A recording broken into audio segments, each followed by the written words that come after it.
L'appareil reproducteur féminin comprend principalement les ovaires, les trompes de Fallope, l'utérus et le vagin. Ces organes sont vulnérables aux infections bactériennes pouvant être dues à un manque d'hygiène ou des maladies sexuellement transmissibles. La chlamydia et la gonorrhée, par exemple, sont causées par des bactéries qui entrent dans le vagin lors des rapports sexuels. Ces bactéries se multiplient dans l'environnement chaud et humide du vagin, entraînant une inflammation, une douleur et des pertes vaginales. Si elles ne sont pas traitées, les infections vaginales bactériennes peuvent s'étendre à d'autres organes internes.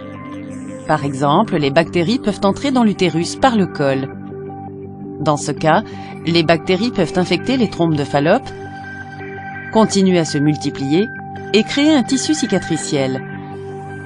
À partir des trompes de Fallope, l'infection peut également s'étendre aux ovaires ainsi qu'à d'autres structures abdominales, telles que la vessie, les intestins et les parois du bassin. La maladie inflammatoire pelvienne ou MIP est le terme utilisé pour l'infection généralisée de l'intérieur de l'utérus, des trompes de Fallope et des ovaires. Les symptômes de la MIP peuvent comprendre des pertes vaginales, une douleur pelvienne chronique et de la fièvre. Toutefois, la conséquence la plus grave de la MIP chronique peut apparaître lors de l'ovulation, lorsqu'un œuf est libéré de l'ovaire d'une femme.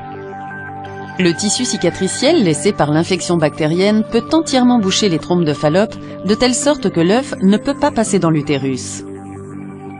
Le résultat est soit une stérilité du fait que le sperme ne peut pas atteindre l'œuf, soit une grossesse extra-utérine, une urgence médicale dans laquelle l'œuf est fertilisé et commence à grossir dans la trompe de Fallope. Si vous présentez un symptôme quelconque de maladie sexuellement transmissible ou de la MIP, consultez votre médecin.